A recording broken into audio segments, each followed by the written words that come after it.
Ok, você que saiu da TV e foi para a internet, ou mesmo para aquele que está acompanhando o programa pela internet, a gente chegou no quarto bloco, um bloco especial, onde a gente pode falar um pouco mais, usando a linguagem da internet, em que não existe, lógico que a verdade da TV não tem essa censura, né? Existe uma classificação indicativa no máximo, né?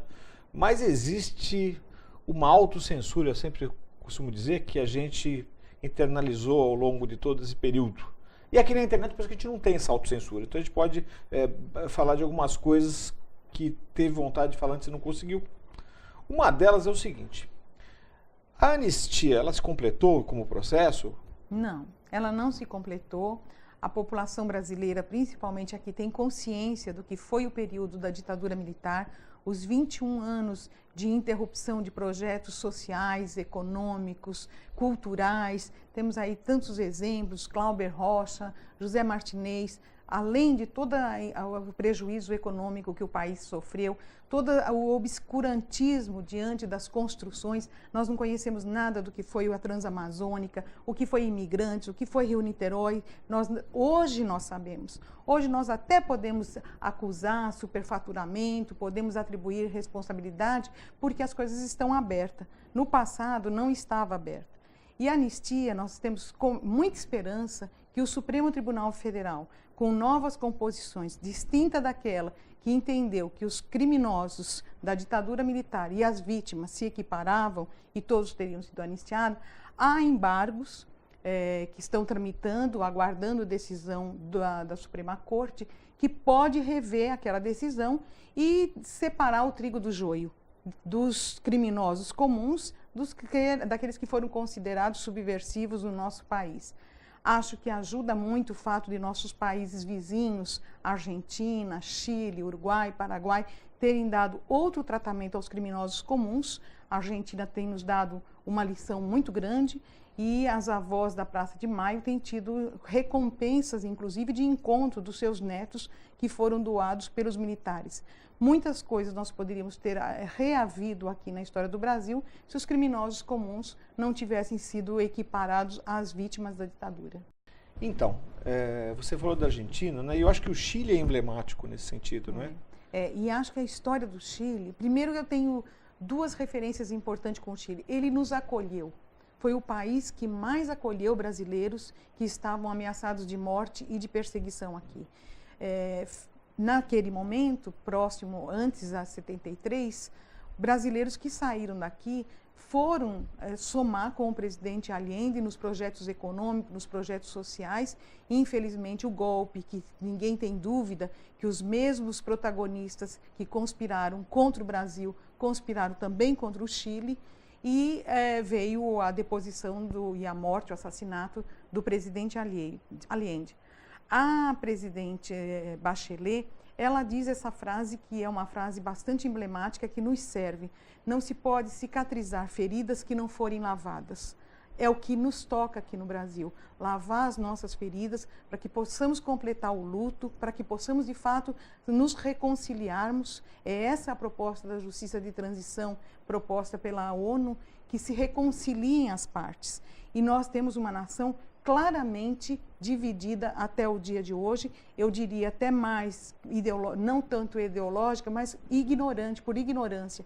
Quem pede a volta da ditadura militar não sabe o que significou um pau de arara, a tortura da cadeira do dragão, o desaparecimento, tanto de civis quanto de militares. Os militares também nós temos na história do Brasil, muitos militares dignos que não se curvaram à truculência, à morte e disseram não. E foram também duramente penalizados. Você mencionou durante o programa o Araguaia, né?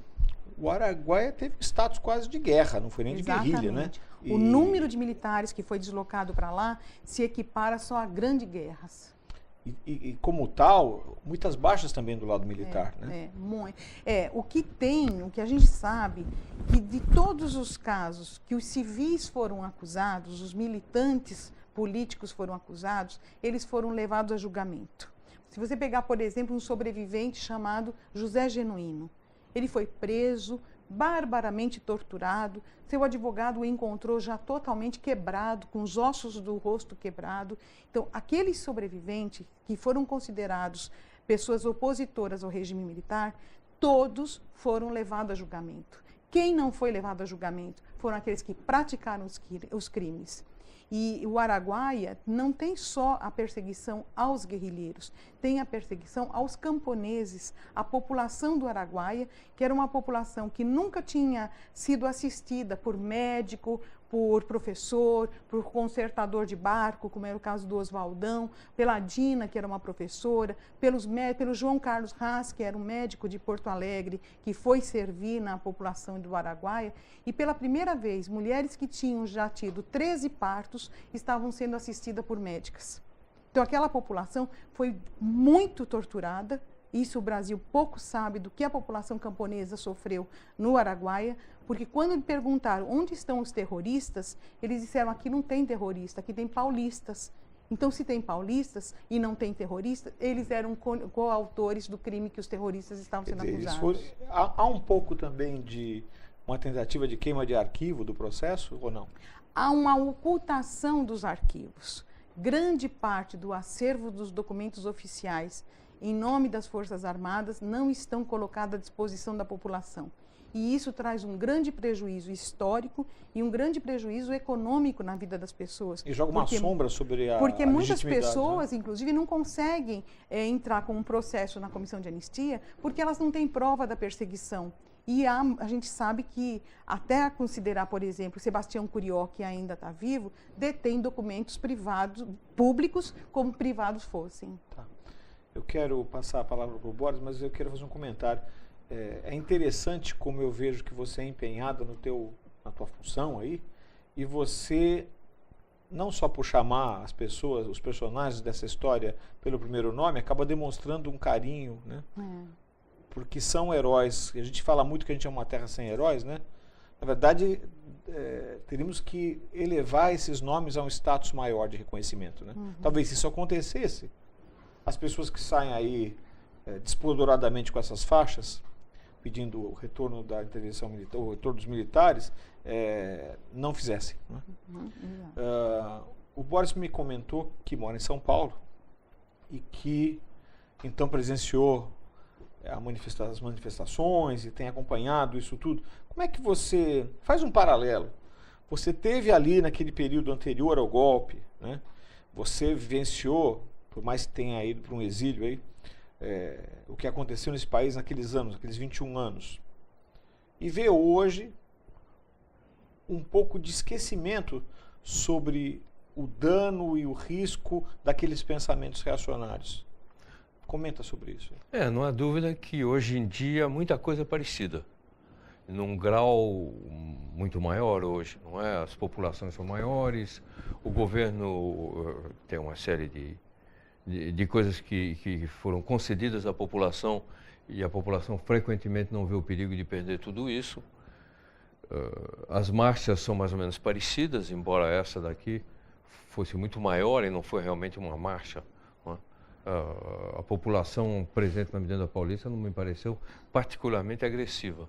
Ela pareceu muito contra o governo, isso é altruísmo que eu estou dizendo, é meio óbvio, mas não havia uma agressividade golpista nessa marcha. Havia esse pessoal golpista que se expressava, mas na população não me pareceu. Me pareceu um ódio ao que eles nem mencionam como esquerda, falam do PT unicamente e da presidente Dilma. Agora, naquela época eram marchas militantes, outra coisa comandadas pela grande burguesia paulista, que aparecia de uma forma muito mais notória que aqui. Não é, né? Vocês me lembram? Talvez na marcha havia gente... Deixa eu dar uma espreitada. Você quer me dizer que naquela época, 63, 62, né, a articulação burguesa paulista que se manifestava de uma forma muito mais incisiva e direcionando os movimentos populares? Eu diria isso, eu não chamaria de popular, porque na época não era tanta gente que foi à rua, tá. Mas a relação numérica era muito mais favorável à burguesia do que hoje em dia. Mas hoje, será que não... Embora hoje quem comande seja a grande burguesia, é outra história. É isso que eu quero dizer. É outra história. De uma forma muito mais articulada, talvez? Claro, muito mais, com dinheiro, com uma série de coisas. Eles souberam se localizar. Mas naquela época você via a burguesia fisicamente presente. Está aqui o seu tal, o seu tal. Nesse livro aí a gente vê, por exemplo, agora estava o Figueiredo junto com o dono da Globo, não é? Eu estou mostrando na tela o livro para vocês, tá? Ele apontou, o livro está ali numa mesinha que vocês não estão vendo, mas vocês estão vendo na tela agora. Bom. Então eu dizia, há muita coisa parecida. Outra coisa é o comportamento dos governos estaduais, né? Em São Paulo é quase uma caricatura, no sentido de que o governo estadual faz exatamente o que fazia o Adhemar de Barros na época, né? Eu já vi uma atmosfera repressiva no estado de São Paulo nos meses que precederam o golpe. Enquanto que no Rio, em Brasília, em outros lugares, não era assim. Ao contrário, tinha até, por exemplo, o Aragão, levando tropa para proteger manifestante. Isso, hoje em dia, não ocorre. Bom, a gente vai ter que acabar o videocast, já chegamos aos 10 minutos. Eu queria, só para não acabar no vazio aqui, que a Sueli me desse, eu vou te jogar no fogo agora, uma mensagem de esperança.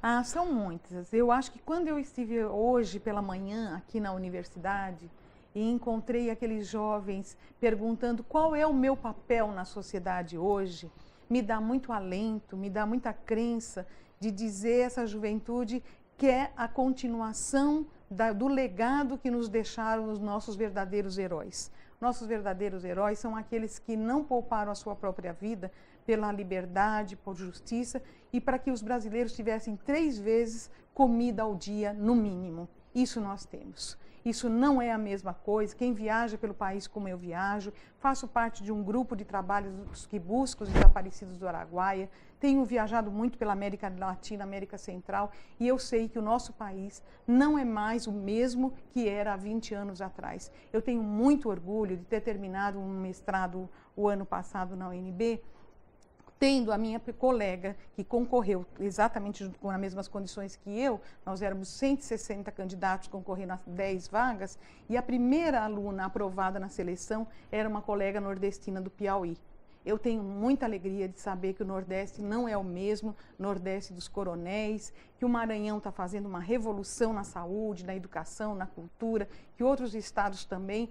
E eu acho que essas diferenças que nos agridem, que são diferenças da injustiça entre os mais pobres e os mais ricos, ela deve ser modificada pelos jovens de hoje que têm outros valores, outra ética, outra moral. Eu não acredito que todos os jovens estão pedindo a volta da ditadura. Eu acredito que uma minoria manipulada, inclusive por meios de imprensa, por meios dos setores empresariais que interessa agredir a nossa história, a nossa tradição, é que pede. A população maior do Brasil, que é a democracia, que é o bem e a paz para todos. É isso. Obrigado de novo. Semana que vem tem mais. Tchau.